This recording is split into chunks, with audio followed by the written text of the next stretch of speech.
Mon Dieu est bon. Il est si bon. Et je voudrais te dire ce matin, mon frère, ma sœur, ne doute plus jamais de cela. Peu importe ce qu'on t'a dit, peu importe ce qui peut t'influencer à penser le contraire, laisse-moi te dire encore ce matin que Dieu est bon et c'est une vérité.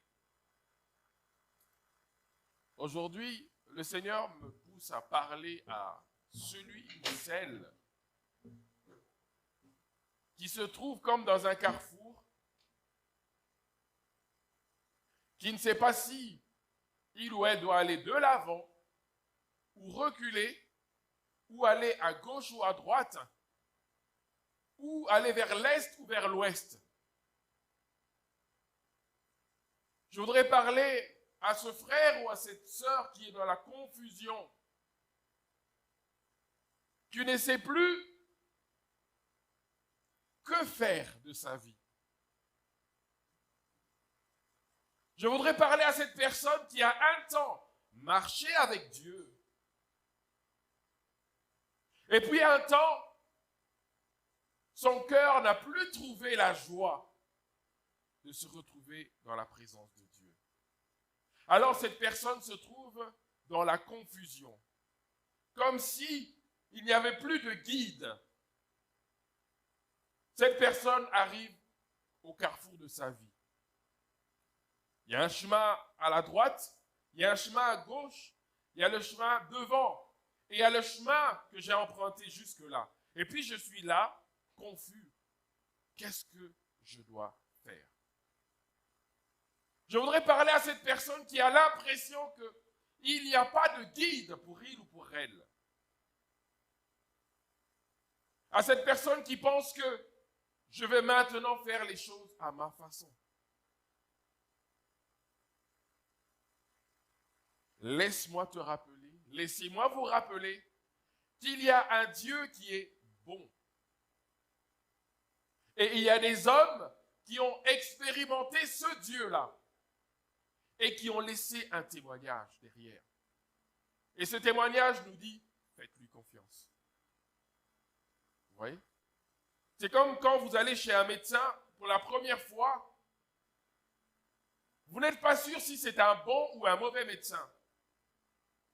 Et en chemin, vous rencontrez un ami qui vous dit que voilà, je viens de ce médecin-là. Et vous lui dites, je ne suis pas très assuré. Et l'ami vous dit, sois en paix, c'est un bon médecin. Tu peux lui faire confiance. Beaucoup d'entre nous, on a perdu confiance. Confiance envers nos parents, confiance envers nos amis, confiance envers nos enfants, confiance envers notre patron, confiance en la société, confiance même à l'humanité. Alors le fait qu'on a confiance en personne, on reporte ce manque de confiance, on l'habille sur Dieu. On fait un raccourci, on dit voilà, si les hommes sont comme ça, il est certainement comme eux. Mais Dieu, laissez-moi vous dire, ce n'est pas un homme. Si vous avez été déçus par les hommes, laissez-moi vous rappeler ceci. Dieu n'est pas un homme pour mentir, ni un fils d'homme pour revenir sur ses promesses. Nous, les rachetés, nous qui avons été rachetés par le sang de Jésus, nous ne sommes pas sans maître. Nous ne sommes pas des brebis égarées. Nous avons un maître, n'est-ce pas? Son nom, c'est Jésus-Christ. Et nous entendons encore ce matin sa voix qui nous appelle. Nous la reconnaissons parmi des milliers de voix. Car dans notre quotidien, on entend beaucoup de choses. Des voix de tous les côtés. Mais il y a une voix, parmi les tumultes de voix, qui appelle. Et c'est la voix du bon berger. C'est la voix de notre Seigneur qui nous dit, viens, viens trouver le repos auprès de moi. Tu es fatigué, ce que tu portes sur tes épaules est lourd. Viens, Et nous, les brebis du Seigneur, n'est-ce pas que nous entendons sa voix? Et nous répondons présent, Seigneur, nous sommes là. L'Éternel est mon berger. Oui, hein? Pas que le mien, mais le sien, le berger de ma soeur, de mon frère. Il est notre berger.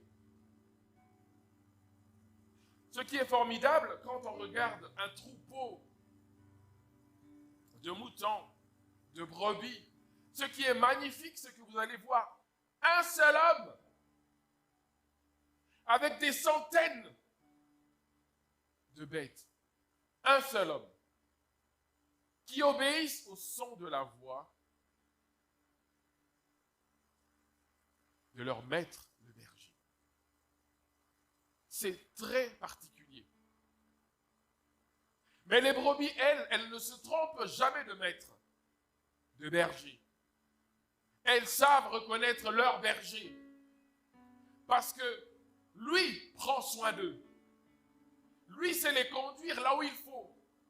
Et quand il y aurait quelques dangers, leur berger se présentera devant le danger. Elles ont confiance. Alors ce matin, je vais poser la question. As-tu confiance en ton Seigneur? Est-ce que tu as confiance à la parole du Seigneur? As-tu confiance aux promesses du Seigneur, celles qu'il a faites pour ta vie? Car beaucoup font l'amalgame, puisque les hommes sont comme si Dieu est comme ça. Dieu n'est pas un homme. Il est Dieu. Dieu est Dieu. Dieu est Dieu. Ne l'oublions jamais.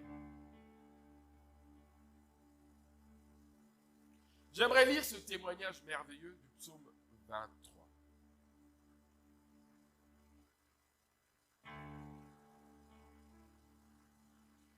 Vous savez, quand on le lit, que l'on soit dans les moments de souffrance ou de joie, ce psaume nous touche au plus profond de nos entrailles. Quelle reconnaissance, quelle confiance! L'Éternel est il est mon berger. Je ne manquerai de rien. Vous voyez le niveau de confiance que cet homme envers son Dieu. Puisque l'Éternel est mon berger, je ne manquerai de rien. Mon frigo est vide, mon placard est vide. L'Éternel est mon berger, je ne manquerai de rien. Il me fait reposer dans de verts pâturages. Je ne manque de rien. Il me dirige près des eaux qui sont paisibles. Il restaure mon âme. Écoutez ceci. Il restaure mon âme. Je parle à celui ou à celle qui a l'âme embrouillée, qui a l'âme dans la confusion. L'Éternel, ton Dieu, restaure ton âme. Fais-lui confiance. Confiance. Fais confiance en ton Dieu. Il restaure ton âme. Tu veux que ton âme soit restaurée? Fais-lui confiance. Tu veux manquer de rien du tout? Fais-lui confiance. Il me conduit dans les sentiers de la justice à cause de son nom. Un Dieu qui est juste. Pas selon la loi des hommes, mais selon la sienne. Parce que lui, il voit dans le cœur des gens. Il voit le cœur pur et le cœur pourri. Alors sa justice n'est pas comme celle des hommes. Les hommes se trompent. Mais jamais lui. Quand je marche dans la vallée de l'ombre de la mort, je ne crains aucun mal, car tu es avec moi. Quand la mort guette, quand la destruction guette, je ne crains aucun mal. Pourquoi? Parce que même si mes yeux ne te voient pas, je sais que l'Éternel marche avec moi, il est avec moi. Alors peu importe que la mort frappe autour de moi, je ne crains aucun mal, je vivrai, car l'Éternel marche avec moi. Aie confiance. Aie confiance. Ta houlette et ton bâton me rassurent. En d'autres termes, quand tu me reprends ou quand tu me tapes, ça me rassure. C'est-à-dire que j'étais en train de dévier du chemin où tu m'avais placé et tu m'as dit, viens ici, va pas là-bas, viens ici. C'est ici qu'il y a le bonheur et la joie. Là-bas, c'était la mort. Alors ça me rassure que ce Dieu puissant, quand il voit que je m'écarte du bon chemin, il fait quoi? Avec sa houlette, il m'attrape et il me ramène. Ça me dérange peut-être. Je me sens peut-être frustré. Mais je suis rassuré. Parce que quoi qu'il arrive, l'Éternel, mon Père, ne m'abandonnera pas. Il ne va pas me laisser aller dans des lieux de péril. Il va me ramener vers lui. Ça me fera mal. Je serai mal dans ma peau. Mais ça me rassure que quoi qu'il arrive, il va me rechercher. Aie confiance en Dieu. Tu dresses devant moi une table en face de mes adversaires. Tu induis ma tête et ma coupe déborde. Ma coupe déborde. Elle est tellement remplie, déborde. Ton esprit me remplit et déborde. Ton esprit me visite et déborde. Je suis rempli de ton esprit. Je suis guidé par le Saint-Esprit. Je ne peux me tromper, car mon oreille est exercée à écouter et entendre la voix du Saint-Esprit.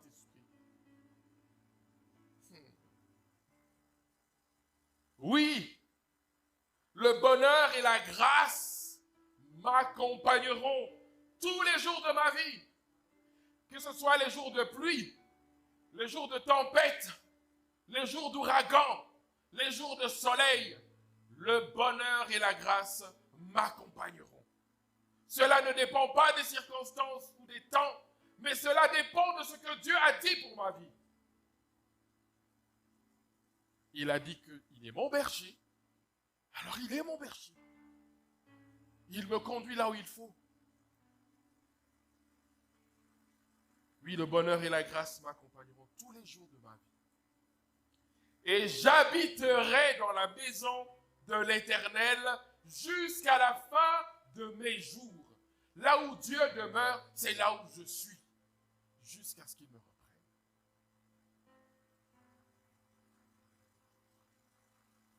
Alors, cette parole est pour nous tous quelque part.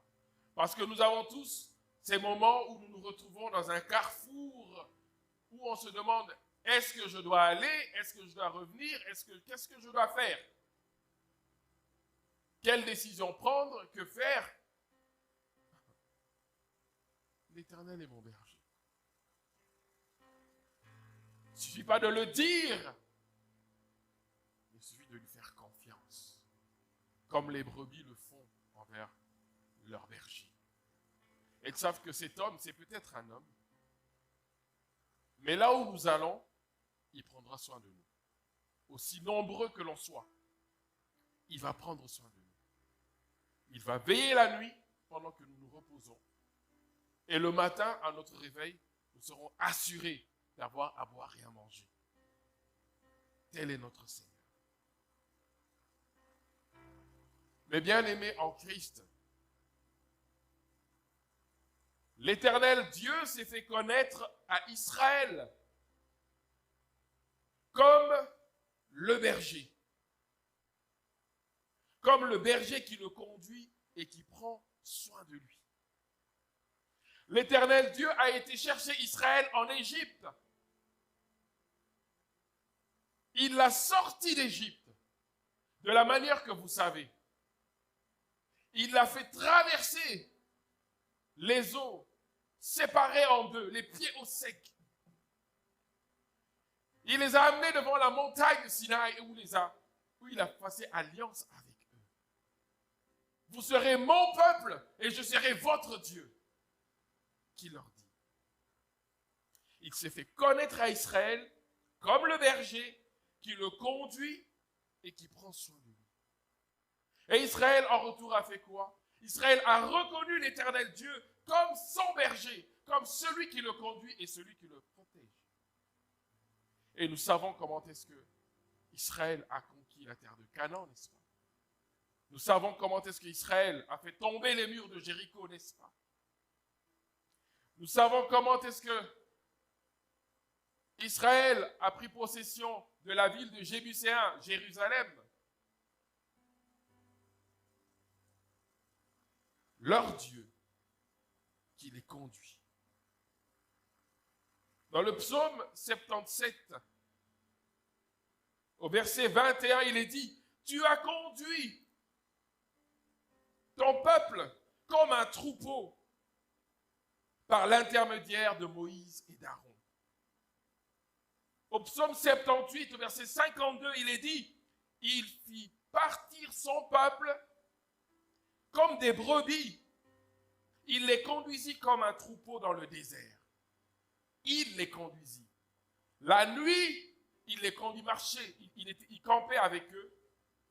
Et sa présence était celle d'une colonne de feu qui signalait aux alentours, « Attention, n'approchez pas, car ici se tient l'Éternel et ses brebis, l'Éternel et ses enfants. » La journée, c'était une colonne de nuée qui se mettait en route et le peuple suivait.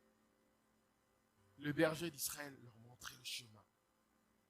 Rappelez-vous, ils sont partis sans savoir quelle direction prendre, mais c'est l'Éternel qui les conduisait.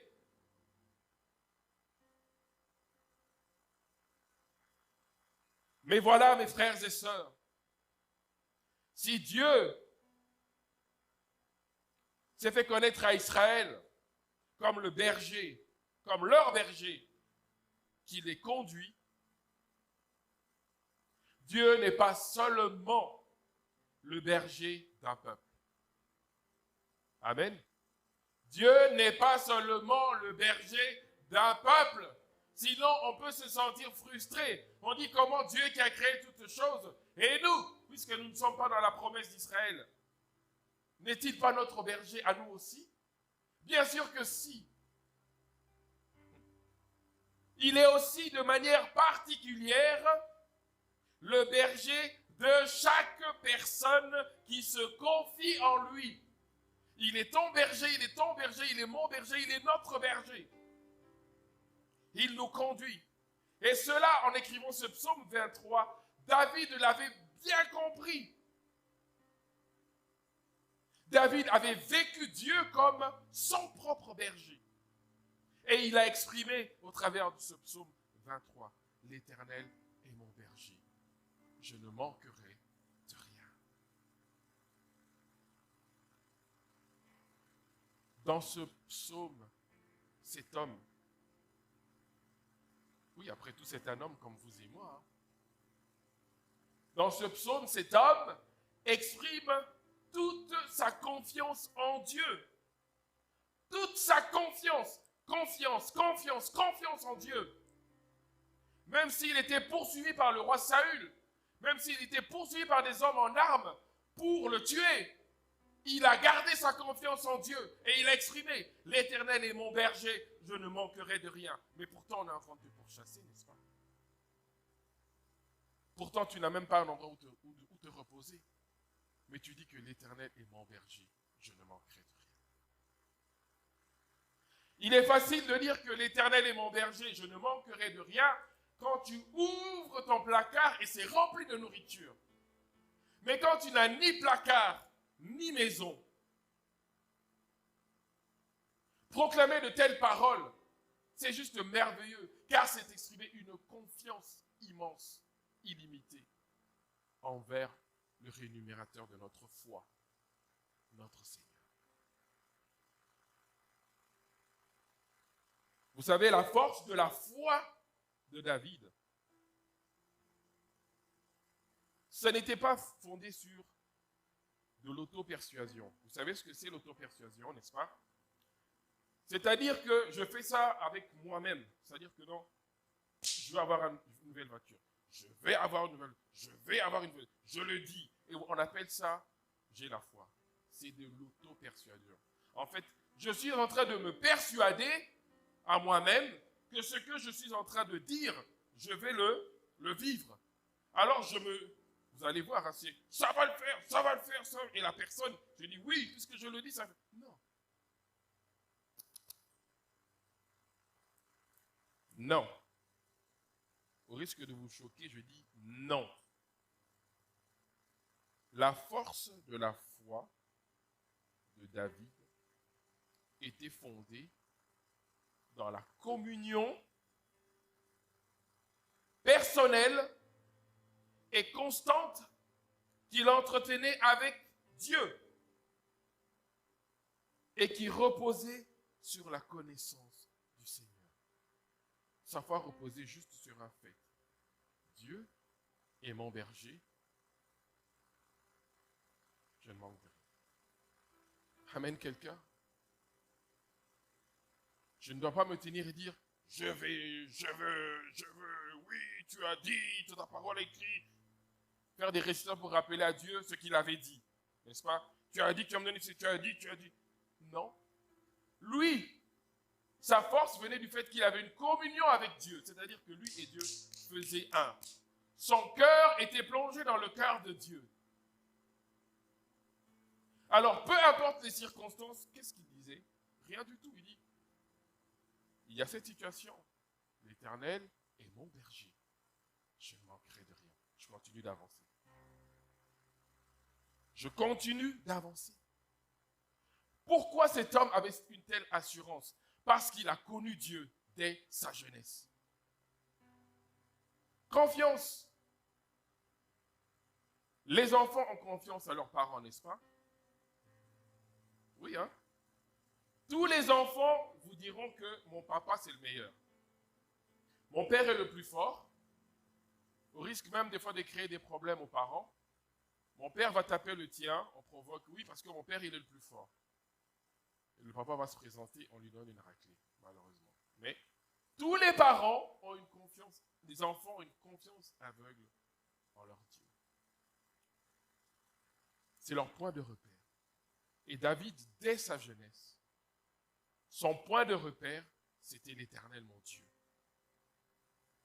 C'était l'Éternel, mon Dieu. Alors, cet homme qui a connu Dieu,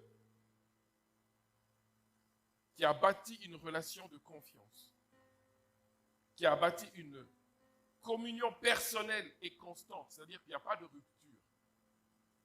Lisez un peu l'histoire dans 1 Samuel ou dans le livre des rois. Lisez la vie de David. C'est un homme qui a péché comme pas possible. Pas possible.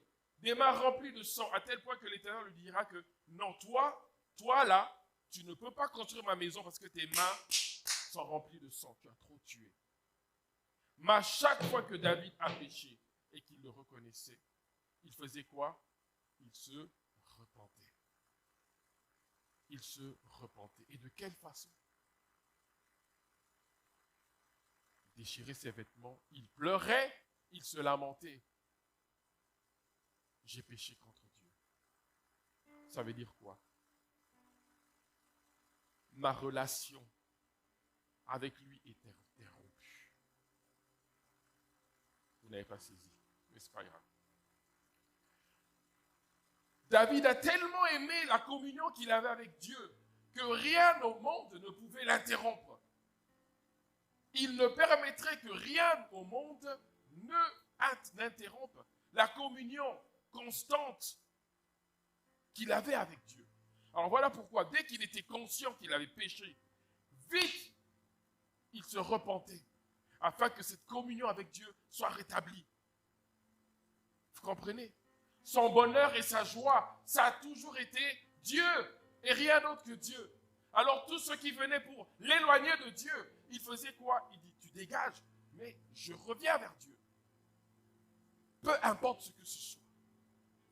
Voilà pourquoi on dira de lui, l'homme selon le cœur de Dieu. L'homme selon le cœur de Dieu.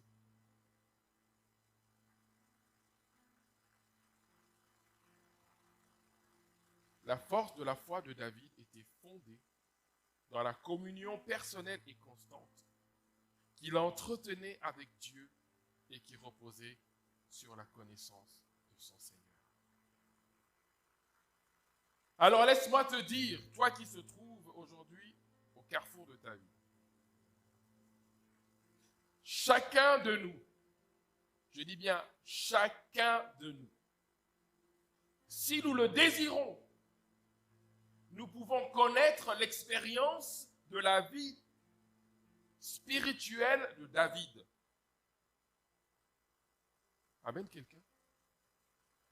Si tu le veux, maintenant, tu peux connaître la même expérience spirituelle que David a eue envers l'Éternel Dieu. Si ton cœur le veut, si ton cœur le veut. Et comment cela? En ayant, comme David, une communion véritable avec Dieu. Une communion véritable, pas une communion du dimanche ou de circonstances, mais de tout le temps. Je suis en communion avec Dieu. Je marche avec Dieu. Il n'y a rien qui peut nous séparer de lui. S'il y a des œuvres qui viennent me détourner de lui, clac, je constate que je ne suis plus en communion, je vais rechercher à revenir. Alors qu'est-ce que je fais? Comme David, une repentance sincère et vraie. Et qu'est-ce qui se passe? Dieu revient. Et on continue. Dans les Écritures, nous voyons que David, dès sa jeunesse, dès son enfance, a appris à se confier en l'Éternel Dieu. Psaume 71, 71 pour les Français,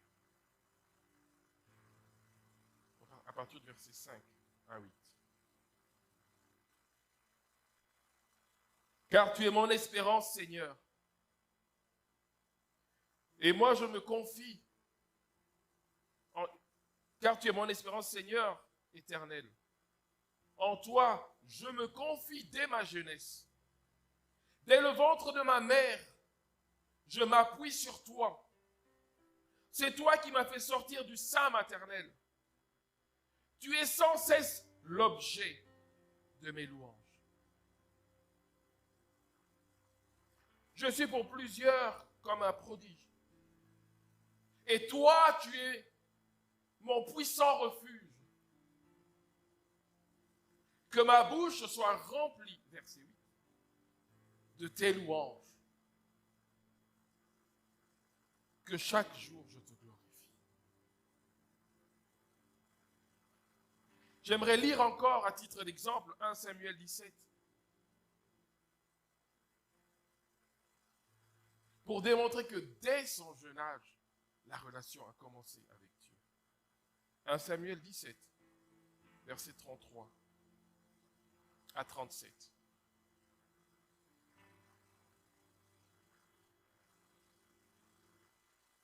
Goliath est en train de défier Israël.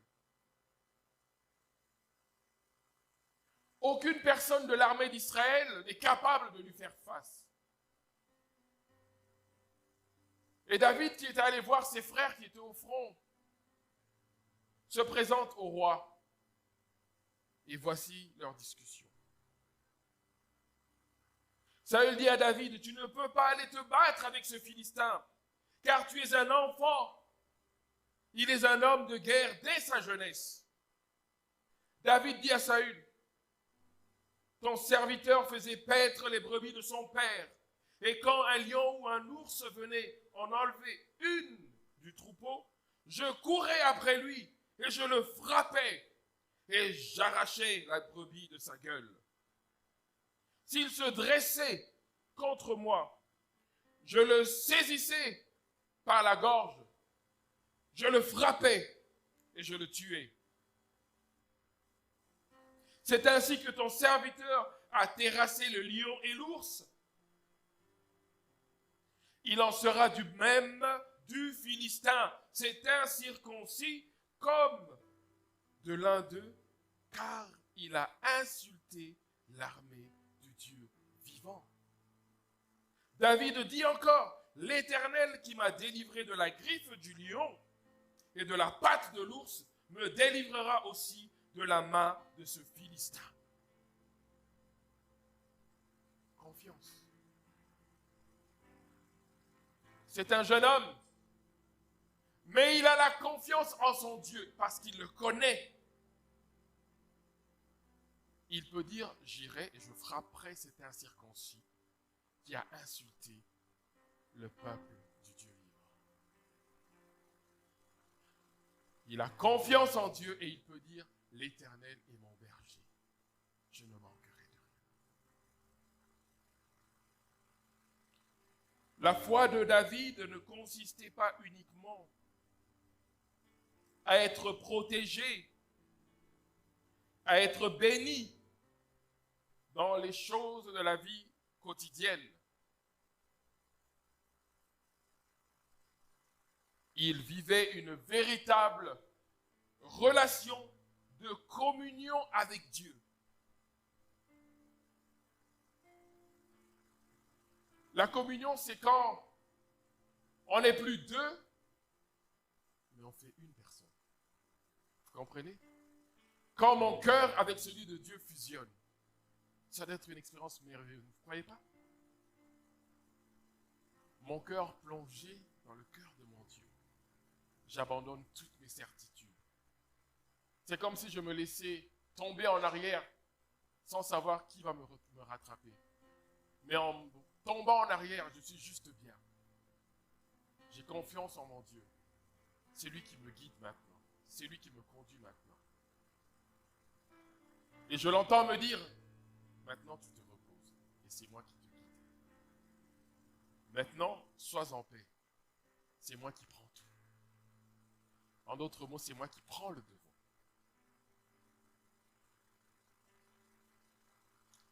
Les psaumes que cet homme a écrits, il y en a quelques-uns, sont vraiment un modèle d'humilité. Dire que l'Éternel est mon berger, je ne manquerai de rien. C'est vraiment un acte d'humilité, mais énorme. Je reconnais que Dieu peut tout et je ne peux rien. Je donne tout entre ses mains. Et quand on lit les psaumes de David, on y voit un modèle d'humilité. On y voit la crainte de Dieu. On y voit une totale confiance en Dieu. On y voit une véritable obéissance envers Dieu. Il est vrai que cet homme, David, a commis des fautes graves dans sa vie. Des fautes graves dont il a dû subir les conséquences. Dieu l'a pardonné, mais les conséquences, il les a subies, n'est-ce pas? Avec la femme d'Uri, quand il fait tuer Uri au combat pour prendre sa femme qu'il avait mis enceinte, il pêche contre Dieu, n'est-ce pas? Et quand le prophète Nathan lui fait savoir qu'il a péché, vous vous souvenez de sa réaction, n'est-ce pas? Toujours sa communion avec Dieu. Il dit, rien ne peut me... Qu'est-ce qu'il fait devant tous? Il déchire ses vêtements. Le roi déchire ses vêtements et se couvre de poussière, signe de deuil. J'ai péché contre Dieu. J'ai péché contre Dieu. C'est grave. Il se répand devant Dieu. Dieu le pardonne, n'est-ce pas? L'enfant de Bathsheba vivra-t-il ou pas? Qui connaît la suite? L'enfant mourra, n'est-ce pas? Pourquoi? Dieu a pardonné, mais il a subi quoi? Les conséquences de son péché. Nous subissons tous les conséquences de nos péchés. Mais malgré cela,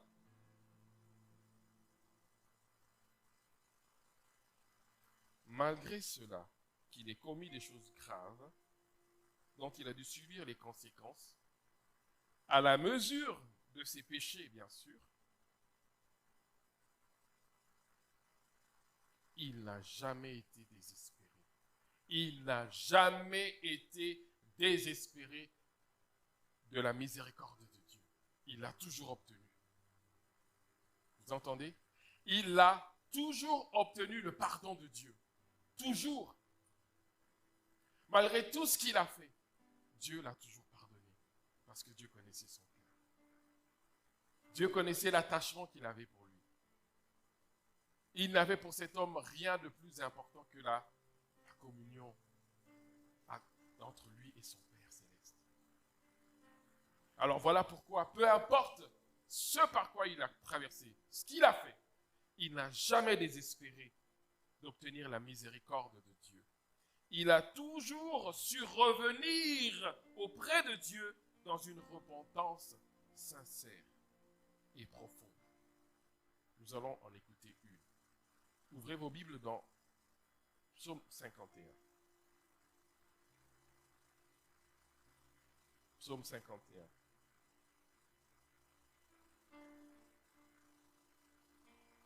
Versets 3 à 15.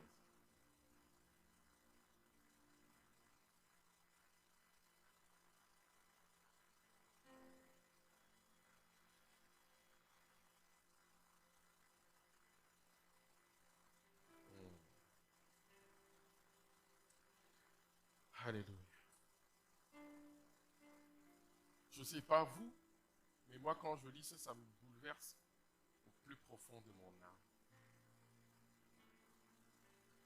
Écoutez comment il se répond. Ô Dieu, aie pitié de moi dans ta bonté. Selon ta grande miséricorde, efface mes transgressions. Lave-moi complètement de mon iniquité, de mon péché, et purifie-moi de mon péché. Car je reconnais mes transgressions, et mon péché est constamment devant moi. J'ai péché contre toi seul, et j'ai fait ce qui est mal à tes yeux, en sorte que tu seras juste dans ta sentence, sans reproche dans ton jugement. Voici, je suis né dans l'iniquité, et ma mère m'a conçu dans le péché.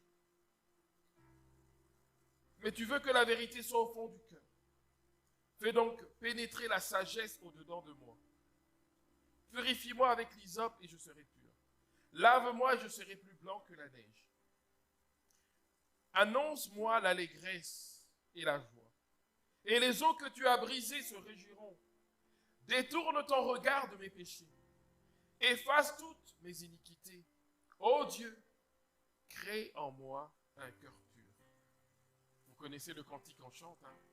Ô Dieu, crée en moi un cœur pur. Ô Dieu, crée en moi un cœur pur. Renouvelle en moi un esprit bien disposé. Ô Dieu, crée en moi un cœur pur. Parole de David quand il se repent devant son Dieu. Renouvelle en moi un esprit bien disposé. Ne me rejette pas loin de ta face. Ne me retire pas ton Esprit Saint. Rends-moi la joie de ton salut et qu'un esprit de bonne volonté me soutienne. J'enseignerai tes voies à ceux qui les transgressent. J'enseignerai tes voies à ceux qui les transgressent et les pécheurs reviendront à toi. Je ne me suis jamais repenti comme ça. Peut-être vous, mais avec une telle profondeur, ça ne m'est jamais arrivé. Voilà pourquoi quand je lis ces paroles, ça me bouleverse au plus profond. Nos repentances, c'est Seigneur, pardonne-moi car j'ai péché. Mais ici, c'est la repentance de quelqu'un qui soupire après la communion qu'il a avec son Père. C'est son Père qui cherche. Il ne cherche pas à se purifier la conscience. Je veux mon Père. Moi, c'est ce que j'entends dans ces paroles. Je veux mon papa. Père, tu es où? Pourquoi tu es loin de moi? Je crie vers toi, je ne t'entends plus. Père, reviens vers moi. Qu'on plaide comme on avait l'habitude de le faire. Qu'on échange comme on avait l'habitude de le faire. Oui, j'ai peut-être péché contre toi, je m'en réponds. Mais je cherche ta face. Je cherche ces moments où toi et moi, rien que toi et moi, on était dans un cœur à cœur. Ça me manque, papa. Reviens. C'est ce que moi j'entends quand je lis cela. Je n'entends pas quelqu'un qui veut blanchir sa conscience et qu'on dit que c'est quelqu'un de bien. Non. C'est quelqu'un qui recherche son Père parce qu'il ne le voit plus. La communion n'est plus.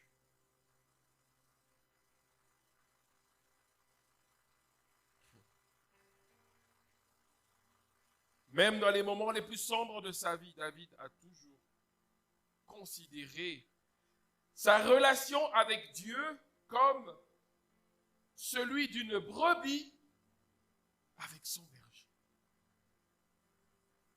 Une brebis avec son berger. La brebis qui se retrouve perdue, qui cherche où est mon berger, celui qui me conduisait dans les eaux paisibles, celui qui m'amenait dans des pâturages remplis d'herbes grasses. Où est-ce qu'il est? Je le cherche. À travers les psaumes, David a su décrire la nature bienveillante, généreuse et fidèle de Dieu. Dieu, éternel Dieu, Dieu, notre Dieu, Dieu ce berger divin, ce berger merveilleux qui prend parfaitement soin de ses brebis, qui veille sur chacune d'elles, qui les conduit dans les meilleures conditions afin qu'elles soient nourries de nourriture excellente, afin qu'elles puissent boire une eau pure et fraîche, afin que ces brebis soient protégées, afin que ces brebis soient en paix, afin que ces brebis soient heureuses. Notre berger veut que nous soyons heureux, il veut que nous soyons en paix, que nous ne manquons de rien. Voilà pourquoi c'est lui qui nous conduit, lui et lui seul. Nous sommes en train de terminer avec Ézéchiel chapitre 34. Cette parole, je prie vraiment qu'elle éclaire les yeux de quelqu'un ou de quelques-uns ce matin. C'est l'Éternel qui parle et qui promet. Ce n'est pas un homme qui parle, mais c'est le bon berger. Car ainsi, Ézéchiel chapitre 34, versets 11 à 17, que Dieu soit béni pour sa bonne parole. Car ainsi parle le Seigneur, l'Éternel.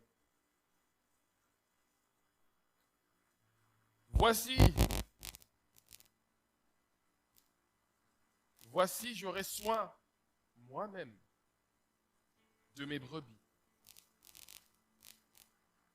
Vous entendez ce que l'Éternel dit? À toi qui te trouves dans un carrefour, tu ne sais plus aller ni à gauche ni à droite.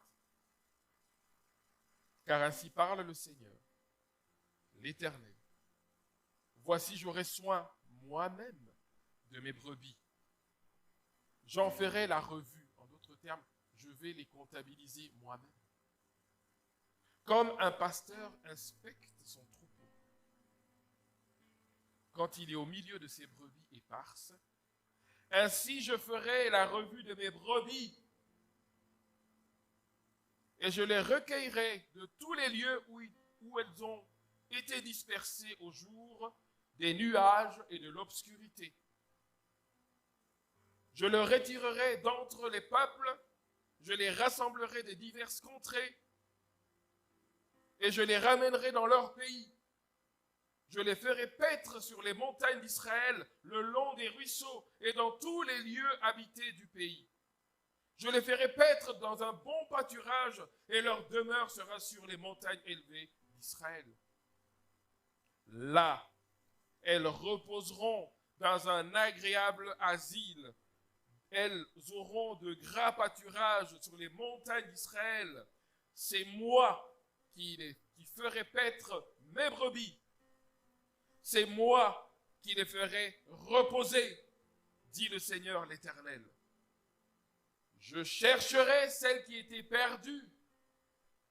Je ramènerai celle qui était égarée. Je panserai celle qui est blessée. Je fortifierai celle qui est malade. Mais je détruirai celles qui sont grasses et vigoureuses. Je veux les paître avec justice. Avec justice. Le Seigneur revient bientôt. Et avec lui, il nous rapportera sa consolation. Et il nous réservera la meilleure des parts. Nous aurons la consolation qui viendra de lui. Toutes nos larmes seront oubliées. Toutes nos blessures seront effacées. Nous allons le voir tel qu'il est. Nous verrons sa beauté. Nous verrons sa gloire. Peut-être verrons-nous ses mains percées, signe de son amour. Mais une chose est sûre, nous ne pleurerons plus. Nous ne nous inquiéterons plus, parce que lui-même sera présent et marchera devant nous. Oh, combien personnellement je soupire après ce temps merveilleux qui arrive. Oui, Dieu se présente comme le meilleur des bergers, à la fois vigilant, bienveillant, bon, fidèle et juste. Comme David, faisons-lui confiance en étant en communion véritable avec lui. Vous savez, dans le psaume 7, David a dit ceci, tellement qu'il a eu une très grande confiance en Dieu dans sa vie. Il a dit, j'étais jeune, j'ai vieilli, et je n'ai jamais vu le juste abandonné, ni sa descendance mendiant son pain. Notez cela quelque part. Psaume 37, verset 26. J'étais jeune, dit David, j'ai vieilli, et je n'ai jamais vu quoi? Le juste abandonné. Ni sa descendance, donc après sa mort, ses enfants, mendier leur pain. Jamais, si nous sommes justifiés, que notre cœur est pur, jamais Dieu ne nous abandonne. Voilà pourquoi David faisait quoi? Dès qu'il sentait que j'ai péché contre Dieu, il devait se confesser. C'était un roi, vous comprenez? C'était un roi avec l'autorité royale. Il pouvait faire décapiter n'importe quel prophète. Il en avait le pouvoir. Mais quand il s'agissait du fait qu'il avait péché devant Dieu, il se repentait et il s'en fichait complètement si c'était connu des hommes ou pas. Sa relation avec Dieu était en péril. Ça devait être rétabli.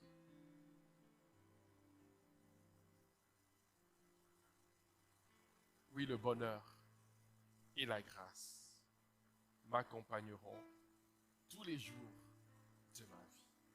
On va se tenir debout, on va chanter ce cantique. Et chacun, selon lui, selon là où tu te trouves dans ta communion avec Dieu, laisse ton cœur te dire ce que tu dois faire. Si tu dois te repentir, si tu dois aller demander pardon à une ou quelques personnes de ce que tu as commis et que ton cœur te dit que là tu as mal fait, faites-le sans tarder. Parce que ce qui est important, c'est d'abord notre communion avec lui. Vous pouvez mettre le cantique.